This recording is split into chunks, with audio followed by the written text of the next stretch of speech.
Hello again. It's still Monday evening.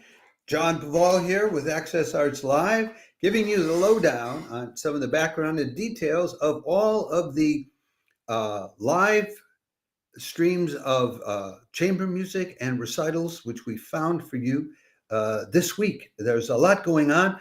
I just did a live stream on all of the big guns, the orchestral stuff, and now we're into the chamber music and recitals. First thing you want to know, straight up in about a half an hour, it's almost 7:30 in Europe here, where I am now. The Leeds International Piano Competition, which is a high quality competition, is continuing with semifinals going on this evening at 8 o'clock European time, which is 2 o'clock on the East Coast and 11 in the morning on the West Coast. Again, tomorrow afternoon European time and tomorrow evening at the same time as this evening. So there are 3 more sessions of the semifinals with 2 musicians, with 2 pianists in each of the semifinals.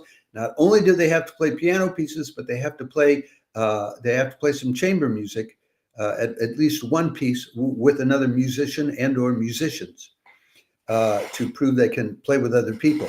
And then they're back on the weekend, Friday and Saturday evenings at this same 8 o'clock in the evening European time, which is 7 o'clock in London. But anyway, Friday and Saturday night for the finals. There's a very active chat box on the YouTube page where they're live streaming with people logging on from all over the place, from Korea, Australia, South Africa, parts of Europe, the US, because the contestants come from all over, and they were selected through competitive auditions back in March and April, which were held in Europe, but also in New York and also in Beijing and in Seoul. So we commend that to you. And then the next thing we have coming up is from St. Mary's Perivale, which has an ongoing chamber music series 2 or 3 times a week, usually Tuesdays, Thursdays, and Sundays, but not always on all of those days. And the person they have this week is, I have a picture of her for you there. It's the pianist, Joanna Kacperek, who's of Polish origin. This is free of charge on YouTube.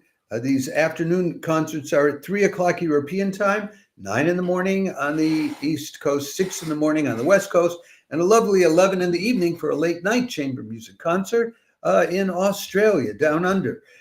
Joanna Kacperek is coming from Poland, has played with the National Philharmonic in Warsaw and some other, the Lviv Virtuoso Chamber Orchestra. She's got a debut solo album coming out. I can show you the album cover, but it's kind of the image I was able to get. It's not too clear for reading what she's playing, but I suspect much of what she is playing in this concert is on the album. So it's Int'l, Choral and Variations from Piano Sonata Opus 1, Schumann Romance, Opus 21, number 1 in A minor, Brahms Theme and Variations in D minor, dedicated to Clara Schumann, followed by Richard Schumann's Studies on a Theme by Beethoven, and the Thème Varié in A major by Chaminade. She's a graduate of the Royal College of Music in London and also of the Chopin University in Warsaw, and she's won a ton of competitions all over the place. I'm not going to give you the list. This is then followed on Thursday, the next one of these music at St. Mary's Perivale in West London concert series. On Thursday at the same time, it's Penman and Pease, Alistair Penman, how very British, the saxophonist, and Jonathan Pease, Pease, P-E-A-S-E, on the piano. Penman has grown up. He's a professor of saxophone now at the Guildhall School of Music. The 2 guys met while they were undergrads at Cambridge. And he's also in the Borealis and Kaleidoscope saxophone quartets. Jonathan Pease is an accompanist and conductor, works a lot with smaller opera groups all over the UK. They have a debut album called Soar that came out, S-O-A-R, as in soaring, came out in 2023. Their concert will be a series of 10 pieces, all of them relatively brief, like 3 to 7 minutes long. The longest one is like 8 minutes. And it'll include some new pieces, a piece written for the duo by Paul Mitchell Davidson, a couple of pieces written by Penman himself, and then some Satie, Debussy, and that sort of thing. We'll give you links to their individual websites so you can look up and find out more about them. Now, in between those two, there's a lovely viola piano duo that's doing a great concert, I think a highly interesting concert at the Peabody Institute, which is the oldest music conservatory in America. And it's connected with Johns Hopkins now, but it started out just on its own. This is Wednesday at 12:30 p.m. on the East Coast, 9:30 in the morning on the West Coast, and 6:30 in the evening in Europe on the Peabody Live channel. And they'll be doing a concert. It's a duo, Judith Ingolfsson, who's on the faculty at the Peabody Institute, and Vladimir Stoupel, who's played as the pianist who's played all over Europe. And I think he's a French Chevalier of Arts and Letters or something by now. They're also artistic directors of the Aigues Vives en Musique festival in southern France, and another festival, The Last Rose of Summer in Berlin.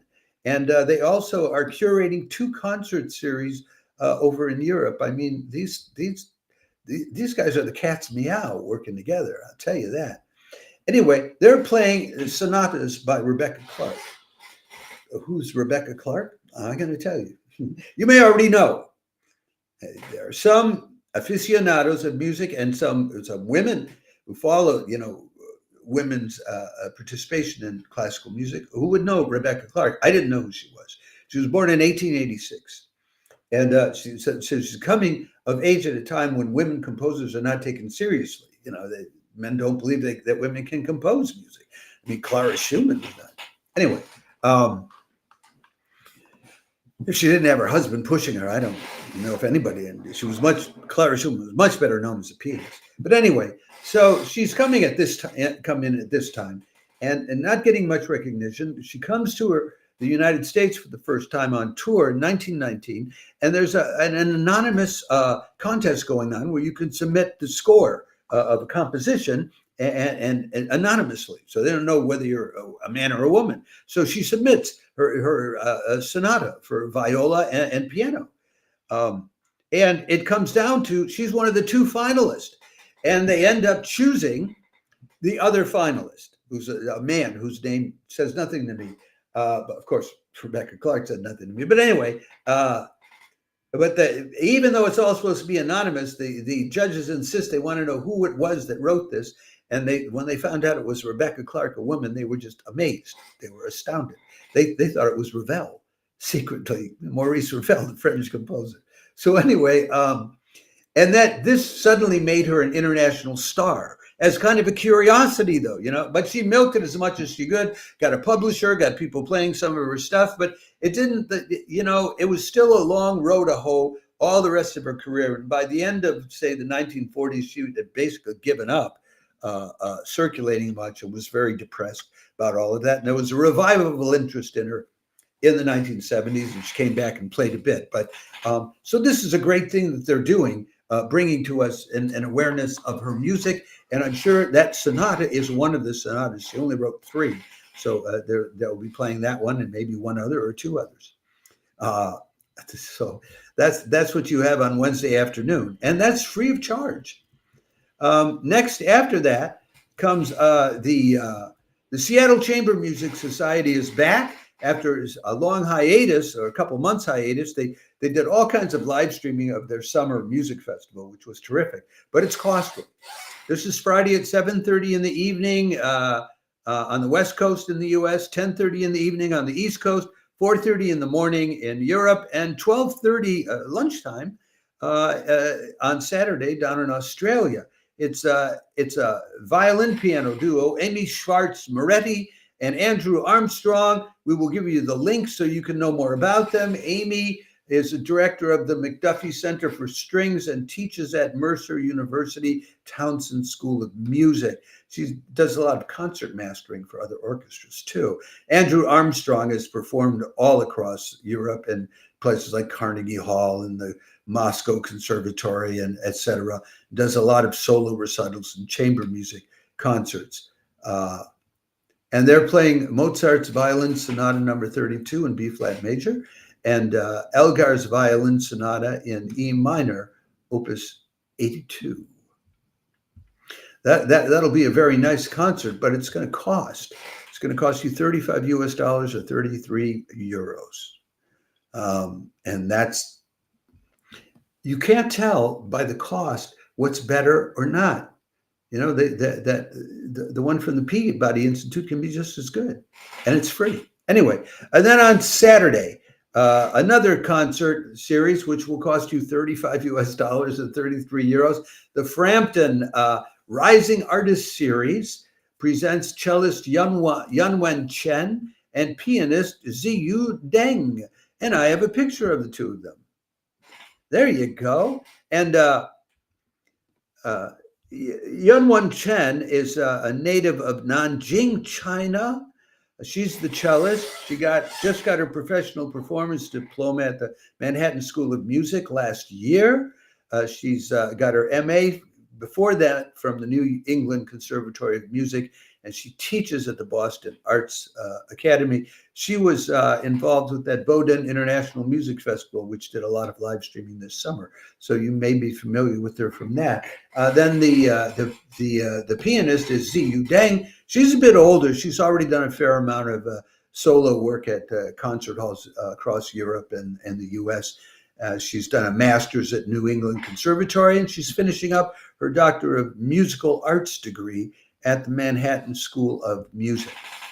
That leaves us with just one more concert. No, there's another concert off. It's not the last one, but the last one, which is really chamber music, is the new Quintet, presenting a concert called New Works 2 on Sunday at 3 in the afternoon on the East Coast, noon on the West Coast, 9 in the evening here in Europe. We give you the link. It's on their own website, but we give you the link to where you buy the ticket to get to see it. Because although it's free of charge for people who go in person, it's about $20 US to get access online. Now, what New Quintet does is they promote the writing of new music for wind instruments and wind quintets and trios and the like by putting out a call for scores each year. And this is their second year of doing it. So they'll be playing the winners at this concert. And each piece will be introduced by the composer themselves, making an in-person or a video introduction. Excuse me. There'll be 2 world premieres and 3 American premieres included in this. And the quintet that we'll be playing is a French horn, clarinet, oboe, bassoon, and flute. That, that's $20.50. But if you want to know what is happening now, that's what this contemporary stuff is. It's what is now. And among it, there might be a lot of stuff that you really don't like. But, you know, most of the stuff that's been written for the last 500 years, most of it you wouldn't like. That's why they don't play it anymore. You know, but the only way we get to the stuff we do like is by having all the stuff we don't like get written. So that's the chamber music we have this week. We have a couple more recitals going on. There's the Shinhan Live Classic series on YouTube of recitals, and there's one on Friday at 7:30 p.m. Korean time, which is 12:30 in Europe. There's another one on Saturday at 3 o'clock Korean time, which is 8 in the morning in Europe.